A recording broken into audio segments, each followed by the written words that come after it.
Well, in Pittsburgh this week, you were braving bone-chilling record wind chill temperatures of lows in the minus. I was in the sunshine state of Florida. I escaped the punishment of the cold for a while, to relax, to reflect, to renew.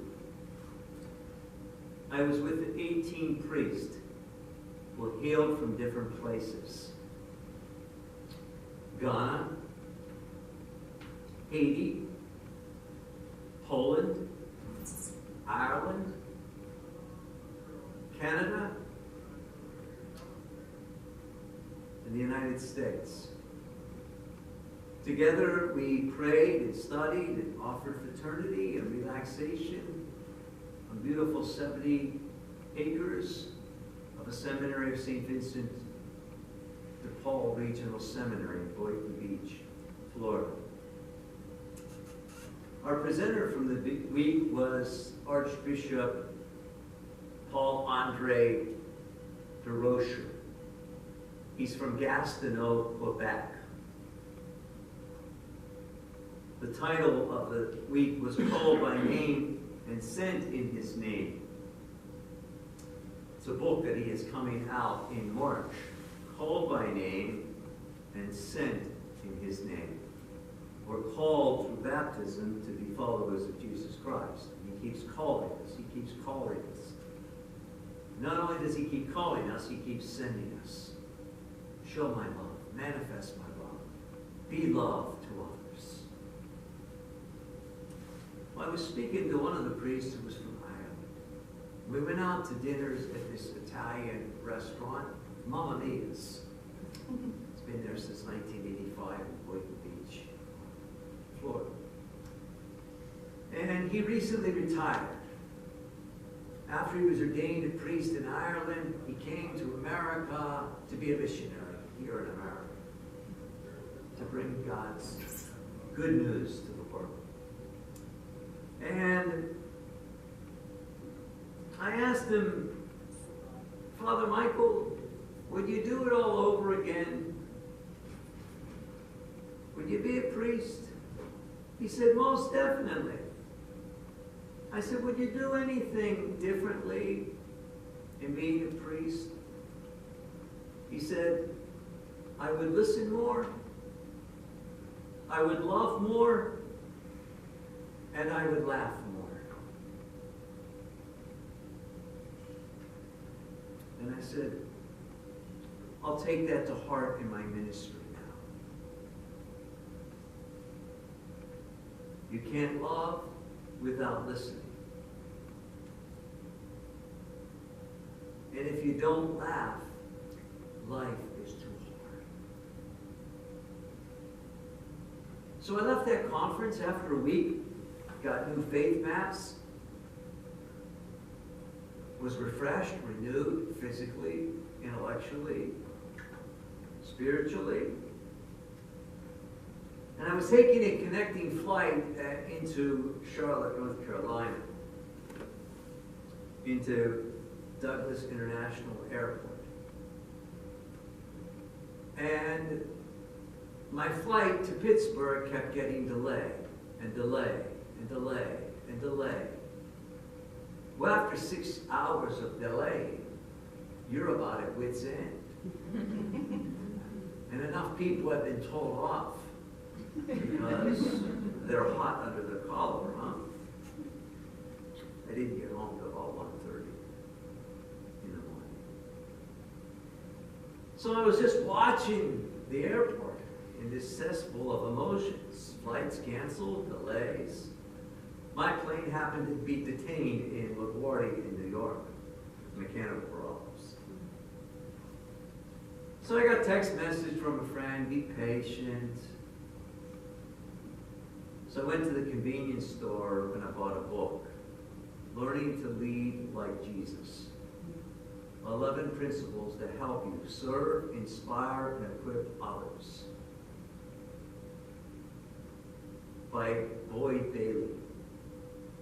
So I read this book during my 6-hour delay. And it said, if you want to lead like Jesus, you better possess humility, love, accountability,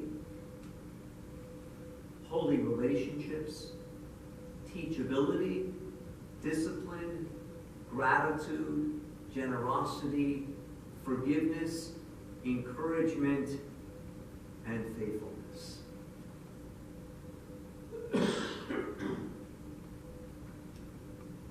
So I was devouring the chapter of love. If you're going to lead, you got to love, or else you're manipulating people. You're controlling people. You can't lead if you don't love. And I went on to my iPhone and I picked up Paul's Hymn to Love, one of the greatest masterpieces in the world we heard tonight. Most people believe it's the best passage in the entire Bible. That our Christian vocation is to love. It's the work of a lifetime. It's the meaning of life. God is love. He created us in love. He redeemed us in love. And He died out of love to save sinners. That's the message of the gospel in a nutshell. Love is the heart of the matter. Love is the heart of every vocation. Everything else is commentary.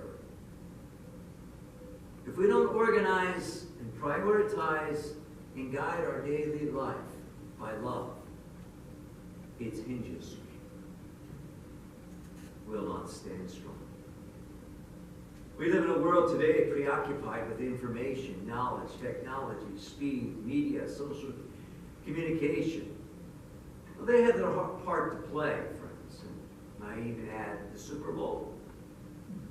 But Paul tells us that love is the most powerful force in the world. Love must be the foundation of our lives. Love is more than a mere feeling. It's a decision. It's a commitment. I had parents who were committed to loving each other. And in loving each other, they loved us. And in loving us, they loved generations to come. Paul says, of all the gifts in life, love is the greatest. Without it, we gain nothing. Paul tells us what true love is. Maybe we could reflect for a few moments on what he says true love is. Love is patient. In a world that's impulsive, in a world at times that lacks self-restraint, self-control, Paul says God is patient with erring sinners, and it demands that we are patient with other erring sinners. It demands it. Oh, I'm not God's gift to humankind, no. God's patient with me, who mess up day in, day out, and He still loves me.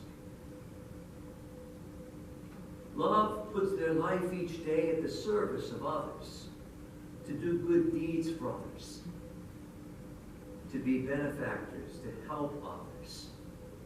St. Ignatius of Loyola said, love is shown more by deeds than by words. Don't tell me you love me, show me you love me.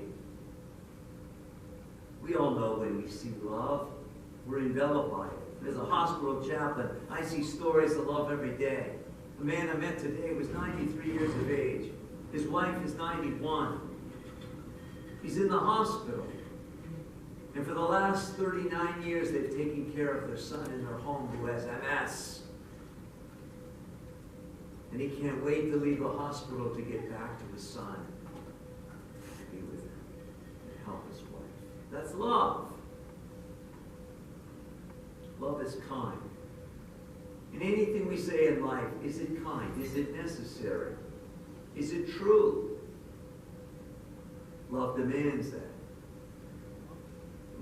Kindness offers assistance to bring grace. We live in a world today of random acts of violence, not random acts of kindness. They used to write random acts of kindness. Have you noticed there's more books today on random acts of violence? Kindness. They ask, do you want a coach who's a tyrant, or do you want a coach who's loving, who encourages you, who's kind? They want a kind coach, a loving coach. Love is not jealous. Oh, we all have different gifts. We all have different skills and attributes and abilities. But love supports and encourages one another. Love isn't boasting. Nobody likes braggarts or show-offs or egotists. No one likes pedantic people, haughty people, pushy people.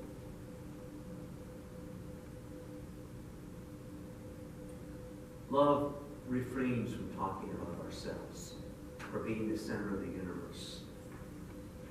Love demands that we're more focused on others. Paul writes, knowledge puffs us up, but love builds us up. I love that comment in 1 Corinthians chapter 8:1. Do we dominate or compete with others who are more intelligent, or more pretty, or more handsome, or more powerful? It undercuts and destroys love. Love is not rude. It's not harsh. It doesn't belittle people. It's not impolite. It's not abrasive or rigid. Love is sensitive. Love is tender. Love is respectful. Love of people's freedom. Have you ever noticed that people who are anti-social, they exist for their own needs? The people who really care about others want to be part of the community. Love is generous. It's a noble thing to pour your life out each day in love for others' sakes. Love is not irritable or resentful. It doesn't point out other people's flaws or weaknesses or imperfections or sins. But love forgives. Doesn't keep score. There's no records of wrong. It doesn't brood over injuries or resentments, hurts or grudges, wrongs or offenses. Some people live their whole life with a boatload of ice, of bitterness, going down the river of their life. They're carrying it with them every day, and the world knows it because they're toxic. Love doesn't rejoice in wrongdoing. Love doesn't rejoice in gossip columns. Love rejoices in the truth, Paul says. Love bears all things. We'll make it through this difficulty. We'll make it through this illness. We'll make it through this tragedy. Love believes all things. Oh, the world's got problems. People got problems. There's problems everywhere on our doorsteps every day. But love opens the door to a new day. It hopes all things because God is our hope. It's resilient because love endures all things. You look at St. John Paul II. He endured Nazism. He endured communism. He endured losing his mother when he was 9. He endured losing his dad when he was 20. And he's one of the most loving people we've ever experienced. I believe. Pope John Paul II from Poland, Krakow, Poland. Through the grace of baptism, we are called to be Jeremiahs, to know that God makes us strong. We are called to be letters of Paul to others. We've all been given a prophetic ministry through baptism, to be a priest and a prophet and a king, to give our lives in love for God each day, for the good of others, and for the salvation of humankind. Spiritually wise people really love. They're not obsessed with control, looks, power, ego, wealth, honors, and pleasures. Why? Because those pass. Spiritually more mature people are prophets of hope, justice, truth, holiness, peace, grace, and love. Spiritually disciplined people grow daily in faith, hope, and love. I'm grateful that I met priests from different countries in the Sunshine State. I'm grateful to get new roadmaps after being a priest almost 31 years to grow in deeper love. And despite the delay that could lay many to curse and be angry, and making connecting flights that were canceled, day and night I was in Douglas Charlotte Airport, and it forced me to pause, to learn to lead like Jesus, to ponder, where is my life going? To be patient. Without patience, love will never grow. And to pray that God will see us through whatever takes place in life. Because God is greater than all the goods of life. God is greater than all the realities of the world. Because love never fails. Our health fails, people fail us, flights fail us. But love